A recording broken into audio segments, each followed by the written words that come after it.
आता शेवटी कोणाला एकत्र यायचं असेल तर त्यांचं शेवटी कौटुंबिक विषय आहे, तो राज्याचा काही संबंध नाही.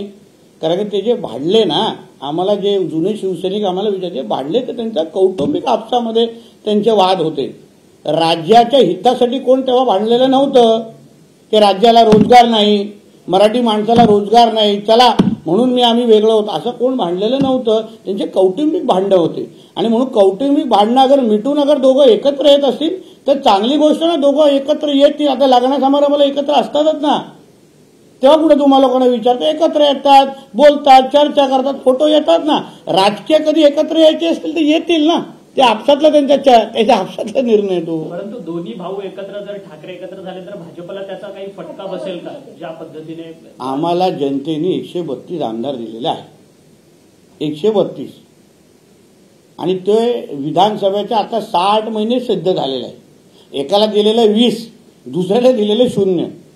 आता राजकीय तुलना अशी होऊ शकते का हे तुम्हीच मला सांगा. आता 60 महिने पण नाही झाले विधानसभेच्या निवडणुकीमध्ये जिथे आम्हाला एवढे 132 आमदार महाराष्ट्राच्या जनतेने दिलेले आहेत, पाकिस्तानच्या जनतेने दिलेले नाहीये. पण जेव्हा जनता अगर आमच्या बाजूला असेल तर महापालिकेमध्ये, स्थानिक स्वराज्य संस्थेमध्ये त्याचंच प्रतिबिंब येणार आहे, तेच रिपीट होणार आहे. परत वेगळं काय होणार नाहीये. प्रत्येक स्थानिक स्वराज्य संस्थेच्या निवडणुकीमध्ये महायुतीचंच सरकार, प्रत्येक इथे तुम्हाला झेंडा फडकताना दिसेल, ओरिजिनल भगवा दिसणार.